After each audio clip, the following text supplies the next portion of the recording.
Eu falei bem assim, ó, o Asaf Borba, o Daniel de Souza e o David Killer, eles vão estar lá em Curitiba. E eu lembro que o meu pastor botou a mão na cabeça e falou bem assim, tá louco, são 15 horas de viagem.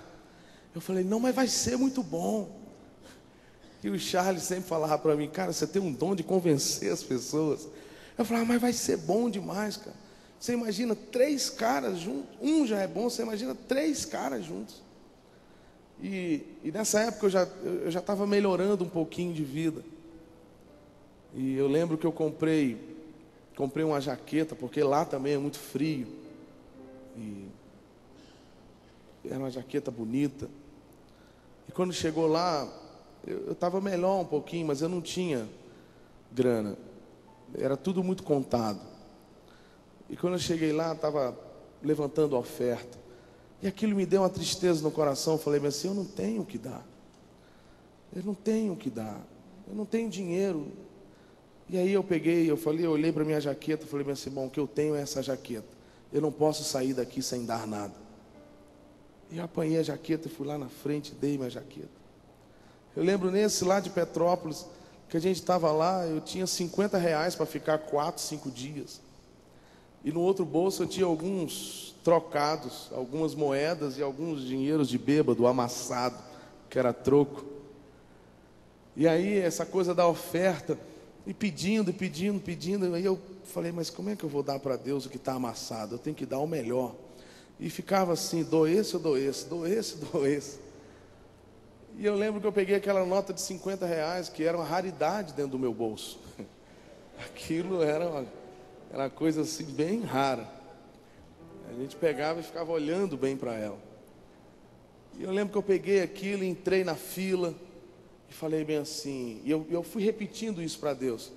Falei, Deus, eu não quero fama, eu não quero ser reconhecido, eu não quero esse dinheiro, eu quero o Senhor. Eu quero o Senhor. Eu quero saber quem é o Senhor. Estou interessado em saber quem o Senhor é. Me ensine quem é o Senhor. E eu lembro que eu fui caminhando para aquela oferta.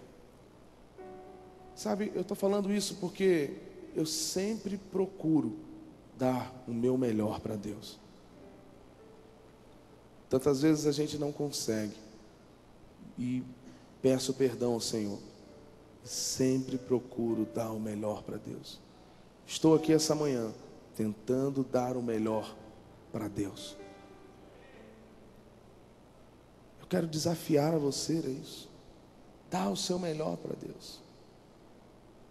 Buscar ao Senhor. Pagar um preço. Preço para que as coisas aconteçam. Sabe, há bem pouco tempo atrás, não podia tocar bateria na igreja, não podia ter tudo o que a gente tem. É engraçado que a gente, dentro da igreja, a gente encontrava instrumentos de Anine, e eram caixas horrorosas, e uns violões que não afinavam, guitarra. Eu lembro a minha primeira guitarra que meu pai me deu, uma guitarra tonante. Você lembra, né? E aquilo assim, você tocava aqui em cima, afinava, mas quando você vinha para cá, ela já não afinava. E você mexia ela para um lado, para o outro. Mas hoje a gente tem tudo de bom. Tudo bom. Som bom, luz, palco, tudo. Mas o que falta hoje? Homens, mulheres, jovens, crianças, que querem pagar um preço para fazer o melhor para Deus. É engraçado que com tão pouco, os pioneiros lá atrás fizeram grandes coisas. E hoje, com tanto recurso que nós temos, tantos instrumentos, hoje nós temos Yamaha e tantas outras coisas boas, instrumentos top. Naquela época a gente tinha, eu lembro que Paula tocava um Cassiozinho, desse tamanhozinho. E a gente ficava domingo à tarde na igreja ensaiando horas e horas. e tudo que tinha queimava no nosso coração. A gente quer fazer o melhor. A gente quer contagiar os outros com aquilo que Deus tem colocado em nós. A gente quer marcar a nossa geração. A gente quer marcar a nossa geração. Sabe, queridos, eu queria desafiar vocês essa manhã. Se você, como guitarrista, baterista, vocalista, seja o que for, na dança,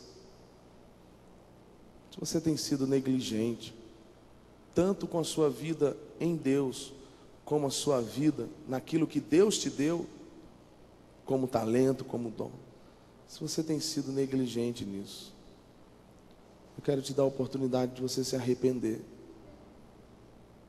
Porque a Bíblia diz que o seu pai deu o melhor que ele tinha. Eu tenho 3 filhos. Eu não daria nenhum deles por amor a alguém. Mas o seu pai, a Bíblia diz que ele amou o mundo. Ele amou você de tal maneira que ele deu o seu único filho. Quem é pai aqui sabe o que eu estou falando. Eu jamais teria coragem de dar o meu filho por alguém. Mas o seu pai deu o melhor que ele tinha. Se a questão é resolver o problema, se a questão é justificar os outros, se a questão é salvar os outros, eu quero dar o melhor. Deu o seu filho amado, sem pecado, sem culpa. E Jesus se ofereceu, deixou a sua glória, morreu em uma cruz, foi humilhado, tudo isso por amor a você. E o que você está fazendo para Ele? Está fazendo de maneira tão negligente, tão negligente. Ele merece isso. Ele merece isso. Pergunte para você mesmo. É isso que ele merece? Se dentro da sua equipe de louvor existem pessoas que não querem pagar um preço para fazer a coisa como realmente tem que ser feita, para tocar realmente como precisa tocar. Se o seu guitarrista não está disposto a estudar, seu baixista, seu baterista, seu tecladista não está disposto a fuçar as coisas, a entender das coisas. Não, aqui tem um recurso, aqui tem um jeito, aqui tem um som, aqui tem algo.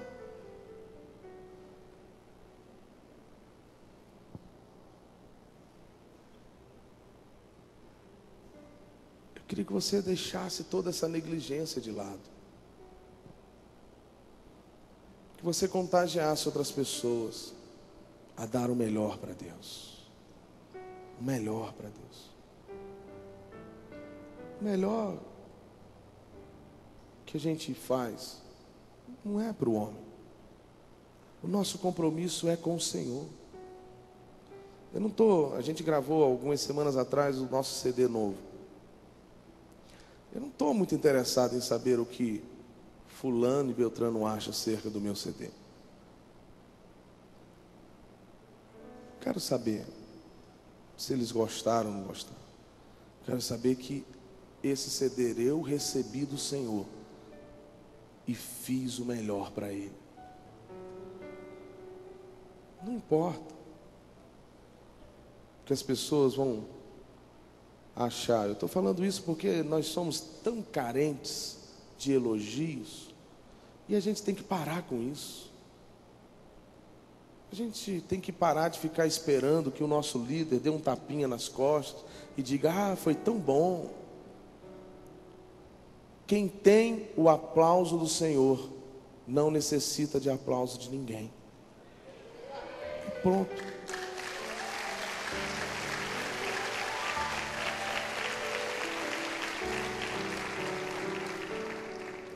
Fernando.